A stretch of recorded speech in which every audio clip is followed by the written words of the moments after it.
Hello students, myself Babli Bhardwaj and I welcome you on my YouTube channel Social Science Classes। आज हम topic start कर रहे हैं the Akbarnama and the Badshahnama. तो Akbarnama and the Badshahnama these were the name of the Mughal chronicles. ये मुग़ल इतिवृत्तों के नाम है। मुग़ल रूलर्स ने अपनी लाइफ हिस्ट्री को लिखवाया और जिनको उन्होंने कुछ पर्टिकुलर नेम दिए थे। तो जो अकबर रूलर ने लिखवाया वो अकबरनामा होगी और जो शाहजहाँ ने लिखवाया वो बादशाहनामा हो गई।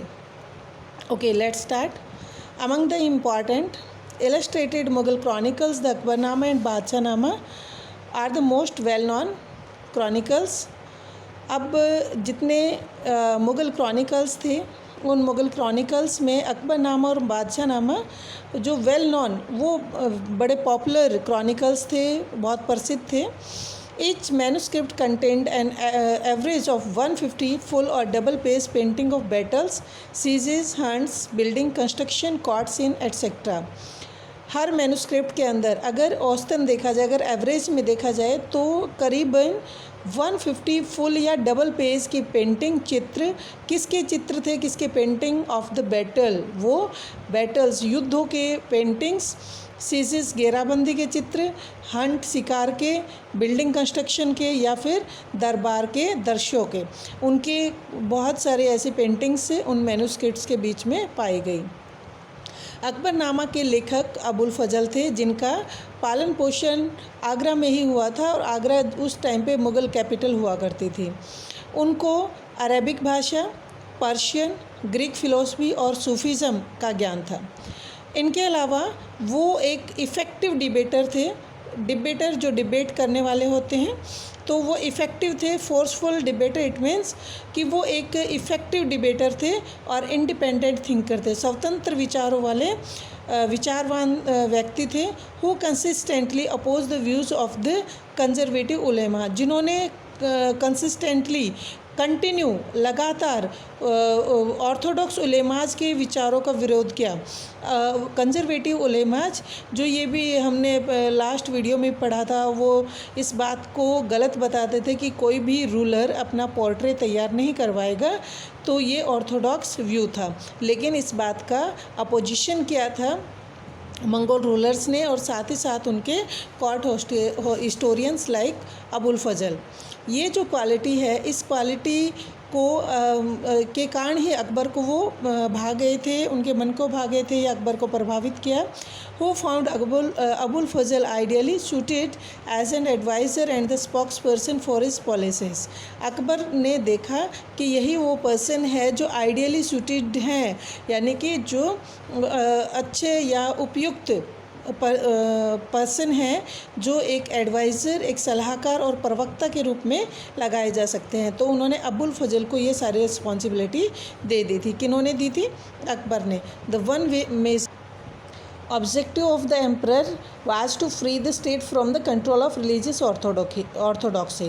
राजा का एक सबसे मेन ऑब्जेक्टिव, मेन उद्देश्य क्या होता था कि स्टेट को रिलीजियस ऑर्थोडॉक्सी से मुक्त करना, मतलब वो धार्मिक कट्टरपंथी जो थी, जो रूढ़िवादिता थी, उससे स्टेट को फ्री करवाना। स्टेट के ऊपर कोई भी रिलीजियस बाउंडेशन ना होना, कोई भी ट्रेडिशनल बाउंडेशन ना होना कि पुरानी मान्यताओं को ही फॉलो करना है, इन सबसे कंट्रोल, इन सबसे फ्री करवाना एम्परर का ही ऑब्जेक्टिव होता था। इसी अब कोर्ट हिस्टोरियन के रोल में अबुल फजल ने क्या किया था कि अकबर के दरबार के साथ जो उनके शासन के साथ जो भी आइडियाज़ जुड़े हुए थे उन सबको शेप देना और उन सबको रिप्रेजेंट करने का काम अबुल फजल ने किया था। आई मीन टू से कि अकबर ने रूल किया था अबाउट 50 ईयर्स तक, और उनके रूल के साथ जो आइडियाज़ जुड़े हुए थे या जो रूल रेगुलेशंस बनाए गए थे उनको शेप देने का काम और उनको रिप्रेजेंट करने का काम अबुल फजल ने ही किया था। अबुल फजल ने अकबरनामा को लिखना कब स्टार्ट किया? 1589 में, और नेक्स्ट 13 ईयर में जाके वो कंप्लीट हो पाई थी। अगले 13 सालों तक उन्होंने उसको कंटिन्यू लिखा था। उसके बाद क्या कहा है कि भाई फिर क्या था, बार बार उसको रिवाइज़ किया गया, यानी उसमें रिफॉर्म किया गया, उसमें सुधार किया गया। Revising the draft it means revising in drafts, यानी ड्राफ्ट्स क्या होते हैं, जो प्रारूप तैयार किया गया था उसके अंदर रिफॉर्म कर देना, उसमें सुधार किया था। Chronicles is based on A range of sources including actual records of events. अब क्रॉनिकल जो लिखे गए, जो भी जो इतिहास लिखा गया, जैसे अकबरनामा, वो अकबरनामा किस पे लिखा है? डिफरेंट सोर्सेज का सहारा लिया गया। कौन कौन से? वो सारी घटनाएं, जितने भी एक्चुअल रिकॉर्ड ऑफ इवेंट थे उन सबको इंक्लूड किया गया। इवन जितने भी ऑफिशियल डॉक्यूमेंट्स थे, जो उनके राजकीय डॉक्यूमेंट्स थे, जितने पत्र थे या जितने भी लेख थे, उन सबको इसके अंदर शामिल किया गया। As well as the oral testimonies of the knowledgeable person, जितने भी प्रबुद्ध व्यक्ति थे उनके मौखिक एविडेंसेस को भी इसमें शामिल किया गया था। जो उनको ओरली याद था वो सारी बातें इसमें इंक्लूड की गई थी। किसमें? अकबरनामा में। यानी क्रॉनिकल की बात की जा रही है तो हम अकबरनामा की बात कर रहे हैं यहाँ पे। अगर आपका क्वेश्चन आ जाए कि भाई डिटेल्ड डिस्क्रिप्शन अबाउट अकबरनामा, तो ये सारा यहाँ पे दिया हुआ है कि अकबरनामा कितने पार्ट्स में डिवाइडेड था, कौन कौन सा पार्ट है। मेनली यहाँ पर थर्ड पार्ट के बारे में ज़्यादा एक्सप्लेनेशन दिया हुआ है। अकबरनामा जो है वो 3 बुक्स में डिवाइडेड थे। फर्स्ट 2 आर क्रॉनिकल्स, पहली 2 क्या है? वो इतिहास के बारे में थी। क्रॉनिकल्स थी, ऐतिहासिक पार्ट थे फर्स्ट 2। और थर्ड बुक जो है वो आईने अकबरी थी। आईने अकबरी, ये इसके ऊपर एक स्पेशल क्वेश्चन भी आपसे पूछ लेते हैं। और फर्स्ट वॉल्यूम में history of mankind from the Adam to one celestial cycle of Akbar's life, जो फर्स्ट बुक है, फर्स्ट बुक में एडम की लाइफ से लेकर अकबर के लाइफ तक, यानी 30 सालों का जिक्र इसके अंदर किया गया है। इस खगोलीय चक्कर के बारे में, यानी 30 सालों का पूरा जो जिक्र है, पूरा जो एक्सप्लेनेशन है, वो फर्स्ट वॉल्यूम के अंदर किया गया है। कौन सी, किसकी वॉल्यूम? अकबरनामा की first volume. Akbarnama was divided into 3 parts and in the first part there was explanation about the 30 years, 30 सालों का जिक्र किया गया था। एंड सेकंड वॉल्यूम में क्या था? वो 46th रीजनल ईयर, उनके शासन का 40वां साल तक का इसके अंदर जिक्र कर रखा था। और उसके बाद कहते हैं कि जैसे 1601 तक का उसके अंदर जिक्र किया हुआ था। अकबर का रूल जो था वो मैंने अबाउट 50 ईयर्स आपको बताया, तो उनका 46th रीजनल ईयर जो था, उनका शासकीय साल वर्ष जो था, वो वहाँ तक सेकेंड वॉल्यूम में बता रखा है। और उसका at the very next year Abul Fazal fell victim. अब 1601 से 1602 की बात है। इन 1602 एकदम से क्या हो जाता है कि अबुल फजल किसके षड्यंत्र में फंस जाते हैं? वो उनका बेटा था, अकबर का बेटा सलीम। तो सलीम के षड्यंत्र, कॉन्स्पायरेसी, षड्यंत्र में फंस जाते हैं। कौन? अबुल फजल। अबुल फजल के पीछे लग गया था प्रिंस सलीम, तो उन्होंने उसका मर्डर करवा दिया था। किससे? अपने एक फ्रेंड से करवाया था। और सलीम का जो फ्रेंड था उसका नाम था बीर सिंह बुंदेला। तो इसका मतलब क्या था कि भाई ऐसे ये जो थर्ड पार्ट है आईने अकबरी, इनको ये पूरा नहीं कर पाया था।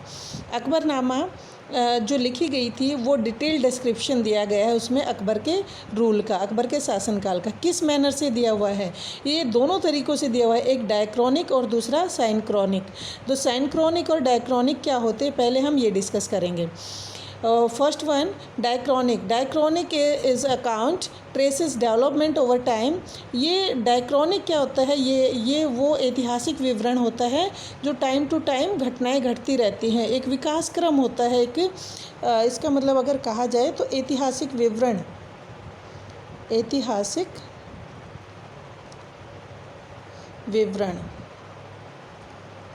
तो ये इसका होता है। उसके बाद क्या दिया हुआ है? साइक्रोनिक क्या होता है? वो एक ही टाइम पीरियड का होता है और उसी टाइम पीरियड के अकॉर्डिंग ही इसको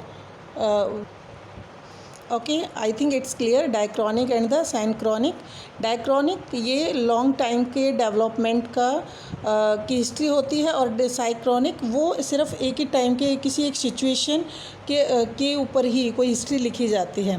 डेपिक्ट वन और the several situation at one particular moment और point of time. This is now Akbarnama के अंदर दोनों एक्सप्लेनेशन दिए गए हैं। और more novel sense of giving a synchronic picture of all the aspects of Akbar's empire। Akbar के एम्पायर के सारे एस्पेक्ट्स को एक्सप्लेन कर रखा है, जैसे उनकी geographic, social, administrative as well as the cultural, without reference to chronology. और ये जब साइनक्रॉनिक जो एक्सप्लेनेशन दिया गया है उसमें किसी भी पदानुक्रम का जिक्र नहीं कर रखा, उसके अकॉर्डिंग नहीं है, किसी भी मतलब सीरीज़ ऑफ टाइम के अकॉर्डिंग यहाँ पे एक्सप्लेनेशन नहीं दिया गया है।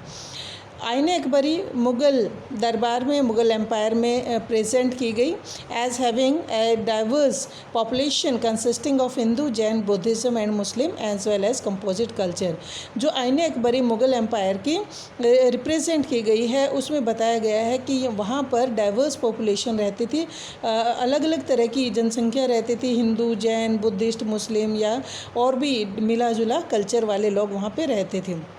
अबुल फजल ने जिस लैंग्वेज को यूज़ किया था वो लैंग्वेज कैसी थी? अलंकारिक थी, ऑर्नेट लैंग्वेज थी।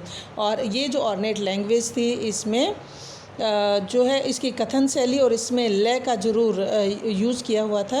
इसका डिक्शन क्या होता है? Speaking manner, style of the speaking, that is very important as well as the rhythm is also included in the language. As texts were often read aloud, क्यों? क्योंकि जो टेक्स्ट है उनको तेज़ ज़ोर से पढ़ा जाता था, इसलिए रिदम और डिक्शन का बड़ा ध्यान रखा जाता था। इंडो पर्शियन स्टाइल को वहाँ मुग़ल कोर्ट में संरक्षण मिलता था, स्पॉट मिलता था। ये इनका जो स्टाइल था अबुल फजल का वो इंडो पर्शियन स्टाइल था और मुग़ल रूलर इनको पैट्रोनाइज़ करते थे।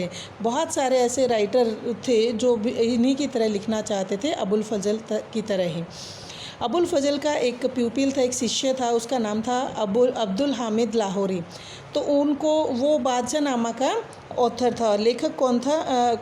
बादशाह नामा का लेखक कौन था? वो थे अब्दुल हामिद लाहौरी। यानी कि अगर 1 मार्क का क्वेश्चन आपसे पूछा जाता है तो आप इसको इजीली बता सकते हो।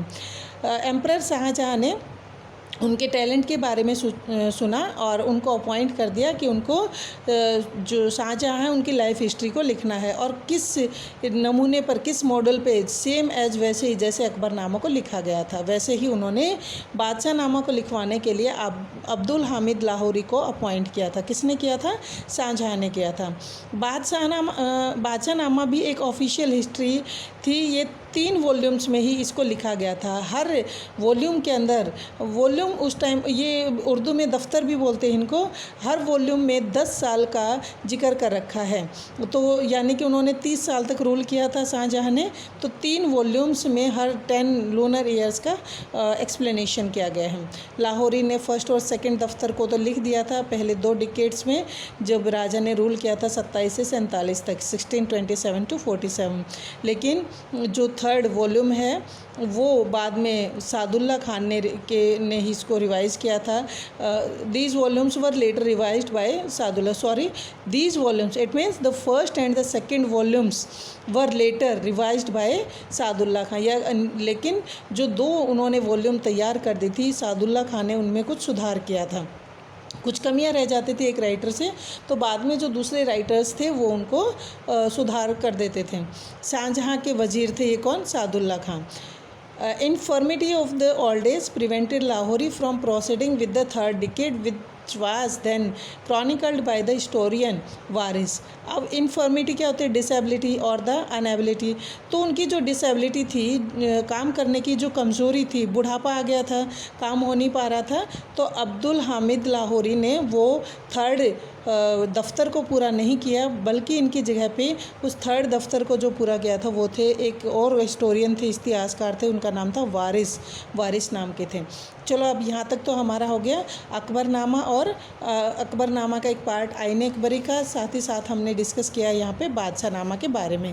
हमने यहाँ पर उनके अंदर जो मटेरियल डाला गया है, जिनके ऊपर इसको लिखा गया है, वो भी हम डिस्कस कर चुके हैं, साथ ही साथ इनके ऑथर्स का भी हमने डिस्कस किया है। Next one, travels of Badshahnama. Badshahnama जो बुक लिखी थी शाहजहाँ की जीवनी जो थी, अब उनकी आप ट्रैवलिंग के बारे में, उनके सफ़र के बारे में पता करो कि पहले कहाँ पर रखी गई थी और फिर उनको किस राजा ने गिफ्ट कर दिया था अंग्रेज़ों को। उसके बाद फिर ये वहाँ लंदन में एक महल है, एक उन्होंने अपना म्यूज़ियम बना रखा था, उस म्यूज़ियम में इसको प्रिजर्व करके रख दिया था। तो फिर बाद में कहाँ पे इसको एग्जिबिट किया गया था, तो वो हम यहाँ डिस्कस करेंगे। कहते हैं travels of Badshahnama, gifting of manuscript, precious manuscript was an establish diplomatic custom under the Mughals. अब क्या था, जितनी कीमती मैन्युस्क्रिप्ट हुआ करती थी उनको गिफ्ट करना एक एक राजनयिक प्रथा थी मुग़लों के दरबार में, यानी मुग़लों के रहते हुए क्या था, ये एक प्रथा थी कि भाई जो सबसे कीमती मैन्युस्क्रिप्ट है उसको गिफ्ट कर दिया जाए किसी न किसी को। तो उस टाइम पे क्या था, अंग्रेज़ों का शासन हो चुका था यहाँ पे। तो यहाँ पर अवध का एक नवाब था, अवध के नवाब ने क्या किया, बादशाहनामा को किंग जॉर्ज थर्ड को गिफ्ट कर दिया। कब की बात है ये, 1799 की। तो ये लिखी हुई बादशाहनामा को ये तब तो प्रिंट नहीं किया गया था, बल्कि ये हैंड रिटन थी, तो मैन्युस्क्रिप्ट थी। इसके बाद इनको फिर क्या किया, जब इनको किंग जॉर्ज को दे दिया गया, किंग जॉर्ज थर्ड को, तो किंग जॉर्ज थर्ड जो है इनको लेकर इंग्लिश रॉयल कलेक्शन बना रखा था। मतलब ये एक म्यूज़ियम का नाम है उनके, वो अपने म्यूज़ियम में ले जाकर उन्होंने रख दिया। और वो कहाँ पर था, उनके विंडसर कासल। विंडसर कासल में एक महल है, उस महल के अंदर उन्होंने म्यूज़ियम बना रखा था, उस म्यूज़ियम में ले जाकर बादशाहनामा को रख दिया गया। अब हम बात करते हैं 1994 की। वो तो देखो 1799 में तब जाके वहाँ रखा गया था लंदन में, लेकिन 1994 में क्या हुआ, जो कंजर्वेशन वर्क था, जितना भी संरक्षित काम था, उसकी ज़रूरत पड़ी कि जितने भी बाउंडेड मैन्युस्क्रिप्ट्स हैं उनको खोला जाए।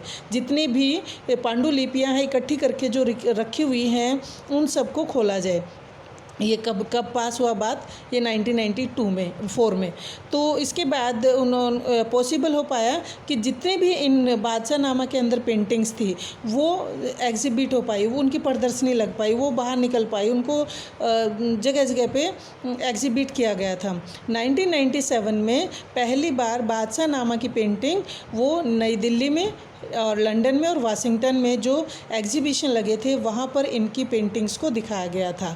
तो ये हो गया ट्रैवल्स ऑफ बादशाहनामा की बादशाहनामा कहाँ से चली, कहाँ पहुँची, और उसके बाद 1997 में कैसे उसकी पेंटिंग्स देखने में कामयाब हो पाए थे। नेक्स्ट वन, अंग्रेज़ों का टाइम आ गया था, ब्रिटिशर्स का। तो कॉलोनियल पीरियड में जो ब्रिटिश एडमिनिस्ट्रेटर थे उन्होंने क्या किया, हमारी इंडियन हिस्ट्री को पढ़ना शुरू किया, और साथ ही साथ उन्होंने क्या स्टार्ट किया कि नॉलेज के लिए आर्चिव बनाए जाएं। आर्चिव क्यों बनाना था, तो आर्चिव के लिए क्या था, क्या होता है archive, archive it means a place where all records are kept, कि एक ऐसा अभिलेखागार बनाना था जहाँ पर पुराना रिकॉर्ड रखा जा सके। और ये इसलिए किया ताकि वो इस सब कॉन्टिनेंट को अच्छे से समझ सके और यहाँ के कल्चर को समझ सके। क्यों, क्योंकि यहाँ के लोगों पर उनको लंबा रूल करना था। इसी के लिए उन्होंने एशियाटिक सोसाइटी ऑफ बंगाल बनाई।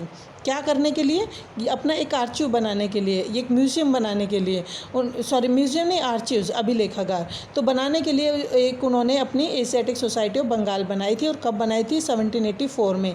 किन्होंने बनाई थी, सर विलियम जॉन्स ने। इनको काम दे दिया गया सारी एडिटिंग, मैन्युस्क्रिप्ट को एडिट करना, उनको उसके संपादन करना, प्रिंटिंग, उनका प्रकाशन करना, एज वेल एज ट्रांसलेशन, उनका अनुवाद करना। तो सारी जितनी इंडियन मैन्युस्क्रिप्ट का काम इनको सौंप दिया गया था। किसको, एशियाटिक सोसाइटी ऑफ बंगाल के फाउंडर सर विलियम जॉन्स को। नेक्स्ट वन, ये अब अकबरनामा के और बादशाहनामा के कुछ एडिटेड वर्जन पब्लिश होने लगे। फर्स्ट पब्लिश्ड हुए थे एशियाटिक सोसाइटी ऑफ बंगाल में।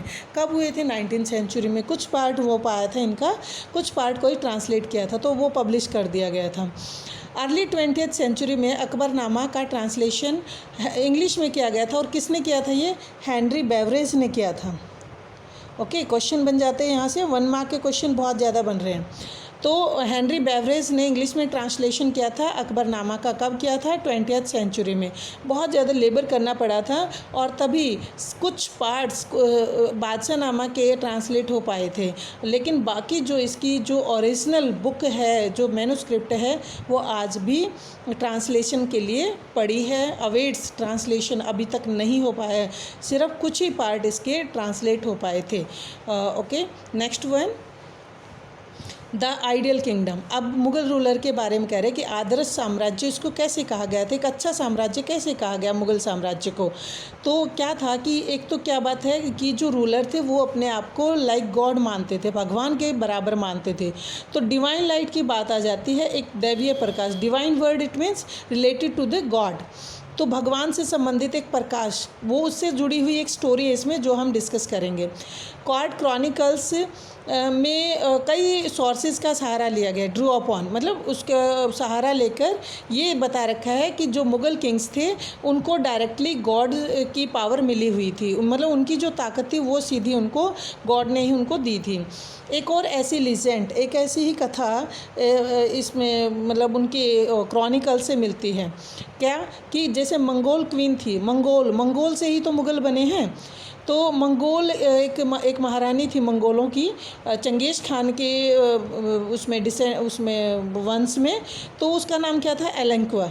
तो एलेंक्वा क्या था, एक बार सनरेज से ही वो प्रेग्नेंट हो गई थी जब वो अपने टेंट के अंदर रेस्ट कर रही थी। ऐसी कथा कुछ लिखी हुई है उनके क्रॉनिकल्स में। तो जैसे ही वो अपने टेंट में थी तो वो सनरेज से ही प्रेग्नेंट हो गई, और जिस बच्चे को उसने जन्म दिया उस एलेंक्वा ने, वो उसके पास ऑलरेडी डिवाइन लाइट थी, मतलब गॉड की लाइट, दैवीय प्रकाश उसके बच्चे के अंदर ऑलरेडी था, इतना तेज़ था उस बच्चे के अंदर। और कहते हैं और उस मंगोल से ही ये मुग़ल बने हैं, जिससे वही divine light generation to generation करके इन मुग़लों तक पहुंच गई है। तो इसका मतलब क्या हो गया, इनके अंदर डिवाइनिटी इन्होंने प्रूव कर दी। एक और बात यहाँ पर दूसरी क्या है, अबुल फजल ने मुग़ल किंगशिप को सबसे ऊपर रखा है, यानी कि जो सोशल हायरकी बनाई है सबसे ऊपर मुग़ल राज, तो मुग़ल साम्राज्य को, इसको सबसे ऊपर उन्होंने प्लेस किया है, बताया है। क्या कि जो लाइट भगवान से रेजिंग एमनेटिंग निकलती है, उस लाइट को लेने वाले सबसे पहला पर्सन, सबसे पहले जो ऑब्जेक्ट है वो कौन है, वो है मुग़ल किंगशिप। यहाँ पर उन्होंने ये इंस्पिरेशन कहाँ से मिली थी, किसको, अबुल फजल को, वो ईरानियन सूफ़ी से मिली थी। और ईरानियन सूफ़ी कौन था, शिहाबुद्दीन सुहरावर्दी। शिहाबुद्दीन सुहरावर्दी इन्होंने ही इस आइडिया को बताया था, इस शिहाबुद्दीन सुहरावर्दी ने कि जो डिवाइन लाइट है वो लेने वाले सबसे पहले मंगोल रूलर्स ही हैं। इस आइडिया के अकॉर्डिंग अगर डिवाइन लाइट ट्रांसमिट होती है इन राजाओं में, तो वही राजा अपने सब्जेक्ट्स, अपने प्रजा के स्पिरिचुअल गाइडेंस बन गए थे। स्पिरिचुअल गाइडेंस इट मीन्स धार्मिक पथ प्रदर्शक उनके बन गए थे। तो यहाँ तक तो हमारा पॉइंट क्लियर हो गया। Next one, paintings that accompanied the narrative of chronicles transmit these ideas in a way। जो पेंटिंग्स इन नैरेटिव के साथ जुड़ी हुई, जो चित्र इन सारी घटनाओं को बताने वाली थी, ट्रांसमिटेड दिस आइडिया, इस आइडिया को उन्होंने भी बताया है। कौन से आइडिया को, डिवाइन लाइट के आइडिया को उन्होंने भी बताया था। In that A way left A lasting impression on the mind of viewers. बिल्कुल ऐसे इमेज उन्होंने बनवा दी जो व्यूअर्स, जो विचारकों के माइंड पर सीधा इंप्रेशन डालती हों। मुग़ल आर्टिस्ट जितने भी कलाकार थे, 17वीं सेंचुरी की बात है, उन्होंने क्या किया कि एम्परर के व्यू के पिक्चर ऐसे बनाई जिसमें हालो दिखा रखा। हालो, व्हाट इज़ हालो, ये सर्कल दिखा रखा है जिसमें से रेज निकल रही है, जैसे सन रेज निकल रही हो, मतलब प्रभामंडल। ये हालों के साथ उन्होंने अपनी इमेज बनवा रही, ये भी है, ये वाली भी उन्होंने ऐसे ही बना रखी है। देखो ये वाला आइडिया उनको कहाँ से मिला था, क्योंकि उन्होंने जब बहुत सारी यूरोपियन पेंटिंग देखी 17वीं सेंचुरी में, वो कौन सी देखी थी, क्रिस्ट की और वर्जन मैरी की, ईसा मसीह और उनकी मदर थी version Mary.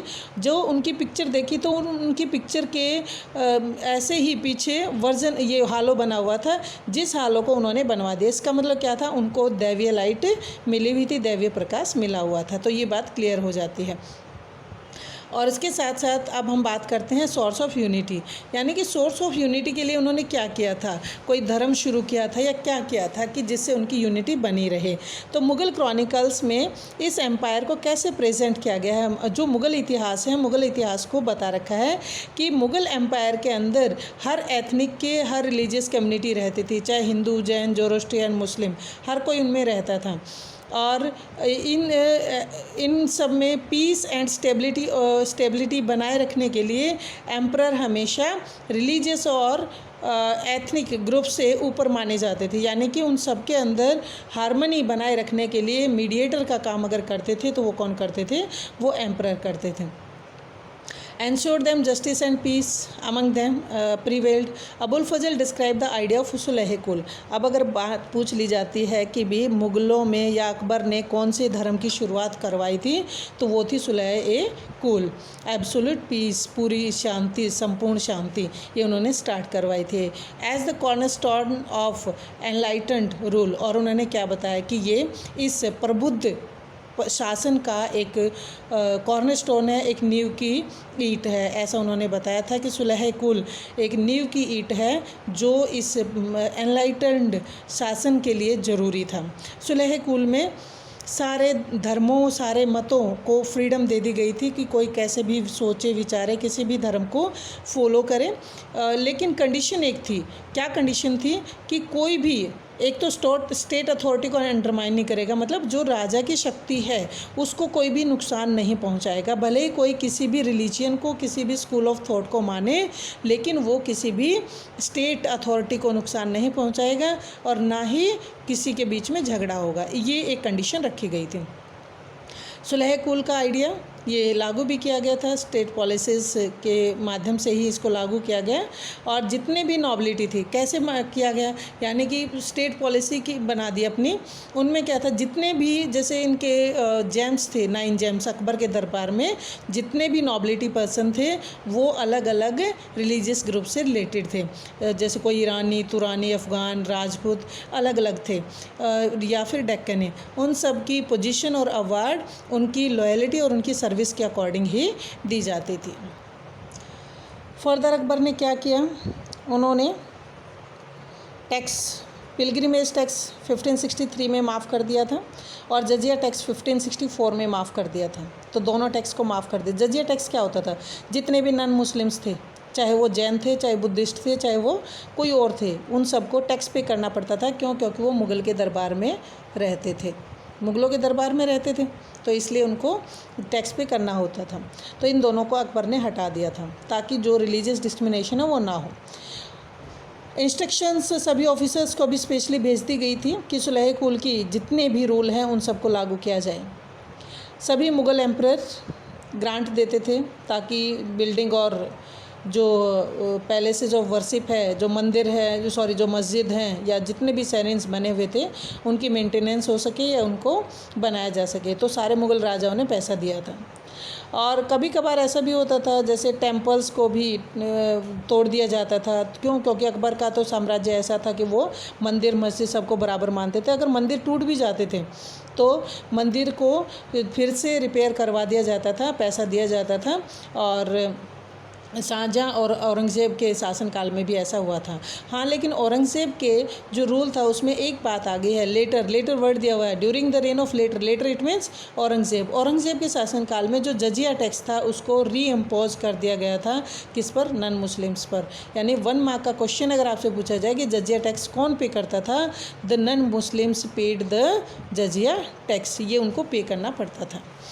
Next one, just sovereignty as social contract. अब क्या था, सामाजिक अनुबंध बना दिया. सामाजिक अनुबंध मतलब राजा और प्रजा का आपस में एक कॉन्ट्रैक्ट बना दिया.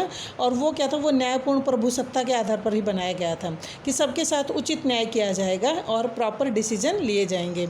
अबुल फजल ने इस सॉवरेनिटी को एक सोशल कॉन्ट्रैक्ट बताया. सॉवरेनिटी क्या होती है? Power to take the internal and external decisions. तो इसको एक सोशल कॉन्ट्रैक्ट बताया. किसने? अबुल फजल ने.